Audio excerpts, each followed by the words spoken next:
Peace and love, family. We have a request discussion this morning about combining families and introducing kids into a new relationship.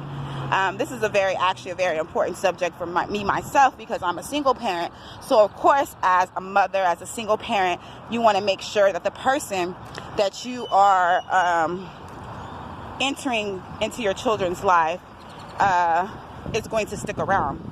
Because one thing that I know about younger kids for sure is that younger kids have a tendency, actually, of getting attached to the other person very quickly, faster than older kids, because older kids feel like loyalty is broken.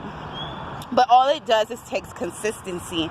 If a child knows their parent, their mom or their dad very, very well, so if their parent is a single parent and that they know that they're always by themselves and there's no one actually in the home all the time, and it switches, then they will get used to the fact that this person is actually here to stay. Another thing that's very vital in combining families is also an understanding that this is our children, but the child should not be forced to call the other person mom or dad, because I've seen people force their children to do this, and I don't think it's very appropriate. Now, as the child gets older and they grow and the person's been around for a long time, if that's how they feel, then that's how they feel.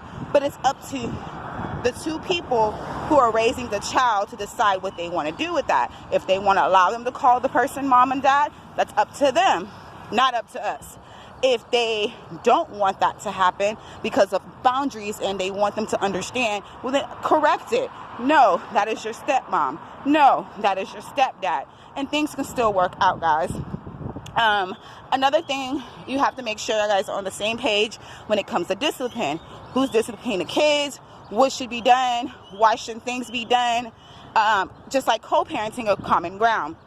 Also, another thing is, if your children is not listening to the other person, then you need to correct it right away.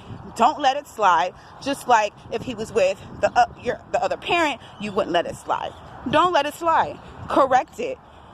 So the children to know that they still have to have respect for that other individual, because that person is an adult as well. When it comes to, here it goes. When it comes to combining families, you may have to deal with the other parent as well.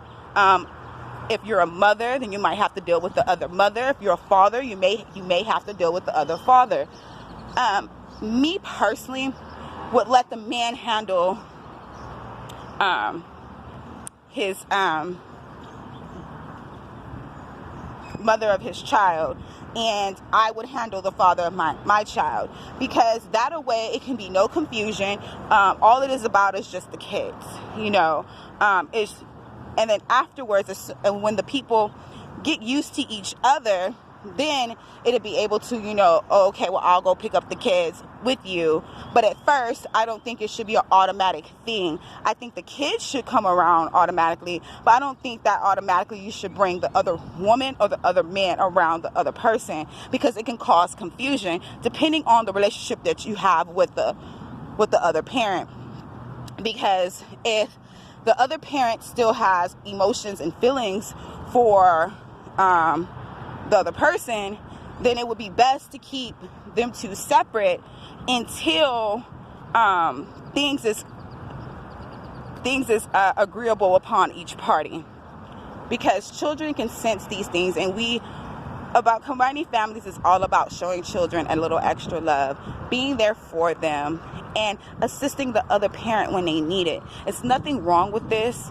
It's very scary at times, believe me, especially for me. I'm a single mom. I have an 8-year-old, so it would be very scary, but it would be beautiful. Plus, my son has a stepmom as well. I call her his stepmom.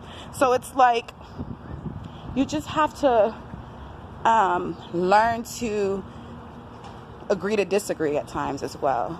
Well, peace and love, guys. Bye.